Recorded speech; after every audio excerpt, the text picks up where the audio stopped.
look, overwhelming majority of us got this answer correct. All right. So, who invented the optical microscope? So, for the video that we watched, it was Zachariah Jansen. He was the actual creator. I know some of us put Hans Jansen because they did mention that because he did have a brother named Hans. So Hans helped him with it, but the actual inventor was Zacharias. And I see a lot of us put Hans Jansen, Zacharias Jansen, Hans. Yes, it's Zachariah Jansen. So I also gave that the correct answer. So in reality, about 92% of us got that answer correct. So if we all understand that Hans or Zacharias Jansen invented the optical microscope, give me a thumbs up. Uh-oh, Jalea don't like she want no points. Jaden wants the points. Tim, you don't want no points, buddy? Can't see you. Marcus, that's not a thumbs up. Zakari, I don't like no thumbs up. I see the beautiful smile, but I don't see no thumbs up. Oh my goodness. It looks like we're going to be missing a lot of points. Thank you, Markel. Thank you, Zamaya. Thank you, Zamari. Cool. So we now know the inventor of the optical microscope, which we talked about, was Zacharias Jansen. All right. The next question that we had, Robert Hooke created the Hooke microscope, and he used it to discover which characteristic of life, right? So there was water, there was cells, there was energy. 91.3% of us picked the answer cells. And I actually looked through and saw that in this particular class, every person in this class picked cells. So congratulations for being the only house to get this answer completely correct. Everybody in this house got this answer correct. So can everybody give me one of these? I need everybody to give me one of these. Whoop, whoop, whoop, whoop. If everybody getting a whoop whoop, they're going to get the PBIS point. Deshaun, you don't want to give me the whoop whoop? You ain't trying to get, there we go. There we go. So everybody in here got that answer correct. So, and it's actually important that we learn that he discovered the characteristics of cell. We're going to learn more about that later on today. All right. So this one we struggle with, right? A lot of us seem to struggle with the microscope or struggle with the except questions. All right. So all of the following are parts of the microscope except, which means this is the only one part is not a part of the microscope, okay? So we had the ocular lens, the objective lens, the Dunel lens, the light source, and the stage. We talked about the different parts of the microscope. The only part of the microscope that is not a part is the Dunel lens, which about half of us, over half of us got that one right. So good job with that. Everyone, can I get a thumbs up if we know that the Dunel lens is not a part of the microscope? Thank you, Jalea. We know that ain't no such thing as a Dunel lens. There's a Dunel, but not a Dunel lens, all right? Cool. So, with that being said, that is going to be it for our review of our quiz. I'm glad that we were able to pay attention to that. And next time, like I said, let's make sure that we're all logging in during that asynchronous time to knock that out, because there's no reason we should be having 46 recipients or 46 responses. There should always be over about 70, okay? So, last time, we went over the difference between alive, non-living, dead, and dormant, right? So who can remind me, somebody who's eating pizza this weekend or who wants to eat pizza this weekend, tell me alive must have blank the characteristics of life. Somebody who's going to eat pizza today, fill in that blank. An alive organism must have blank the characteristics of life. Okay, raise that hand. Blake.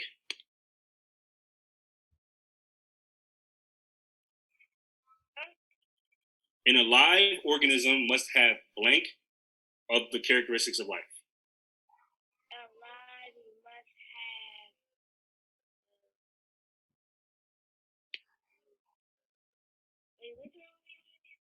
So we're filling in, right? So if you're to be considered alive, it must have blank the characteristics of life. So fill in that blank for me. Can I have somebody raise their hand who wants to help them out? Let's make sure we're using that participants function. Can I get somebody to help them out?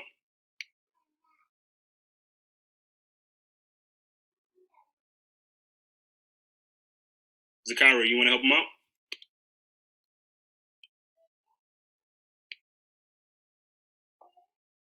No? You trying to help them out? Come on, guys. Look, I mean, I got all the time in the world. You guys got to go to the gym after this. So the faster we get through this, the faster you can get to gym. That's all I'm saying. Get a little more wait time.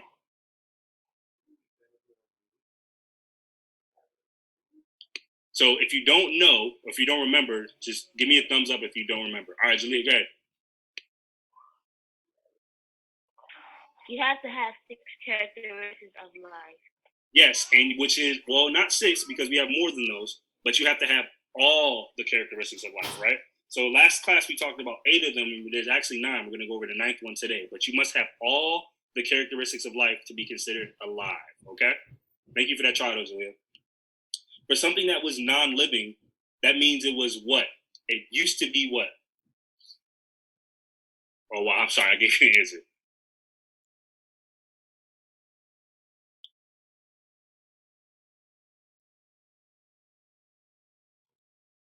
Nobody wants. I just gave you guys an answer. Nobody's gonna say it. Mr. Isaacs is handing it to you. Come on now. Go ahead, Marley. Was once alive? Yes, or never alive. I'm sorry. So non-living was never alive. Actually, the opposite. All right. So something that was dead was, Marley just said it, living but no longer living. Marley just said it. I need somebody to read it out for me. Najee, you got that answer, buddy?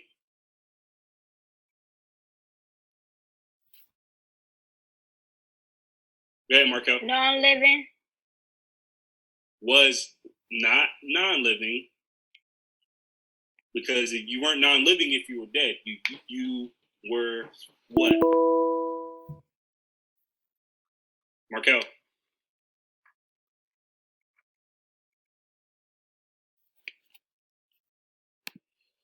Yeah, Markel. All right, go ahead, Marley. Never living? No, if you were dead, how could you be dead if you were never living? Right? We just said non-living means you were never alive. So if you were dead, Oh, once living. you were once living, but no longer living, right? And then the last one that we talked about, dormant, means that you were alive, but what? You're alive, but what? My bad. I'm over here rushing, thinking we don't got that much time left. Sorry, Mr. Isaacs is virtual learning. We all getting used to it right now, so my timing was a little bit off. So no, we got good time. So does everybody have these characteristics of life written down? We good? You remember these? We talked about these on Tuesday, right? Darius, you good? You know what's going on? You know that it's not considered living if you don't need water, right? If it's not a suitable environment, then that is not a characteristic of life, right? So, can I have a volunteer read our question of the day? Somebody other than Marley, because I know Marley right now is about to have all the PBIS points because he's been participating. His hand's been up every single time. Kalia, go ahead. What would be a good way to study tiny organisms such as sand and bacteria? Right? So put in the chat, because you remember when we did on Wednesday, we did our asynchronous assignment, we went over a good tool that would be able to study tiny organisms. So put in the chat, what would be a good organism, or what would be a good tool to study small organisms, right? So make sure you're sending that to me privately in the chat. What is a good tool to study small organisms or tiny organisms such as sand and bacteria? Thank you, Talia. I thank you for your response, Kalia, but I don't think that's the right one.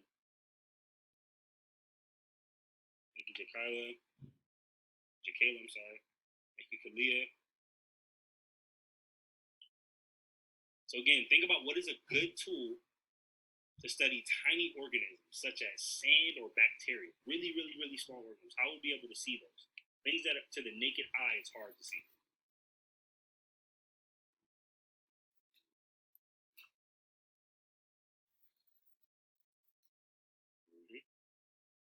Thank you, Ms. Coachman.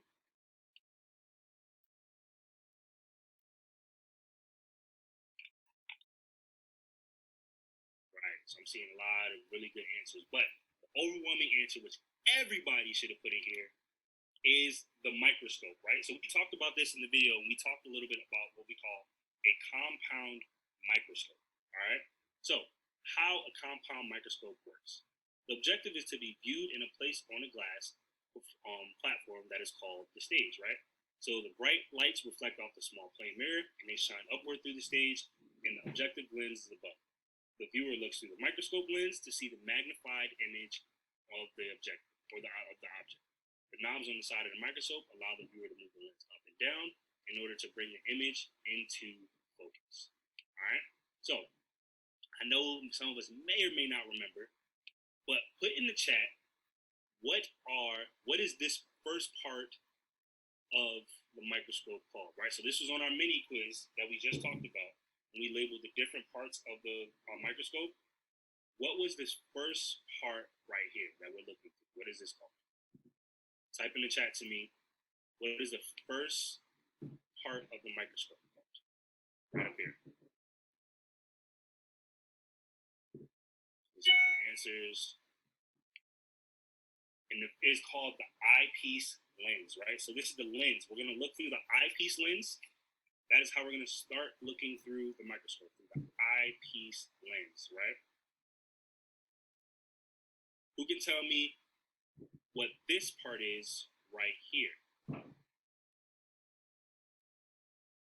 And yes, Marley, we do have school on Monday. I know it's weird that we've been having days where we don't have school, but we have school every day next week. Get used to 5-day school weeks, okay?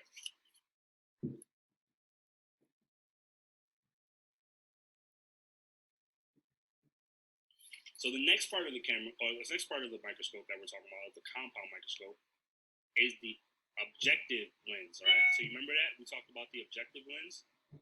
So you look through the eyepiece lens so that the objective lens can magnify the image, okay?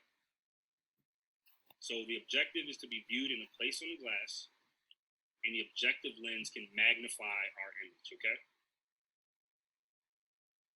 And we put whatever our object is, our organism, we put that right here on the stage. So the stage is where we showcase our organism as you look through our eyepiece lens, and it goes through our objective lens to magnify the organism that is sitting on the stage. And then our last bottom part that we're talking about, which everyone has already put in the chat, is our light source, okay? So these are the 4 parts to a microscope that allows us to look at small organisms that are really, really, really, really, really tiny. We look through these organisms, we're able to observe these organisms, we can look for signs and characteristics of life, okay?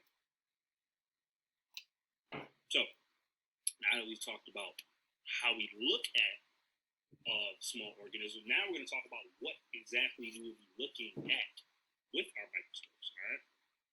So, let's take a look, see at another organism under the microscope, all right? So you're looking at this right here, this plant right here that's usually underwater. This is how it looks when you're looking at it with the naked eye. But as it goes under the microscope, Elodia actually looks like this. So this is the microscopic look of what that plant is. The Elodia is what it looks like when you put it under a microscope. Y'all see that? Y'all see how detailed it is and like how much smaller things are, right? So it looked on the outside, look with the naked eye, it looks like it's just this regular leafy plant.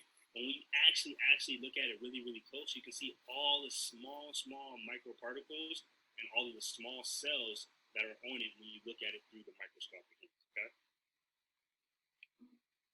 So let's make some observations, right? So you're taking a look at this Elodia through the microscope. Type in the chat, what exactly do you see?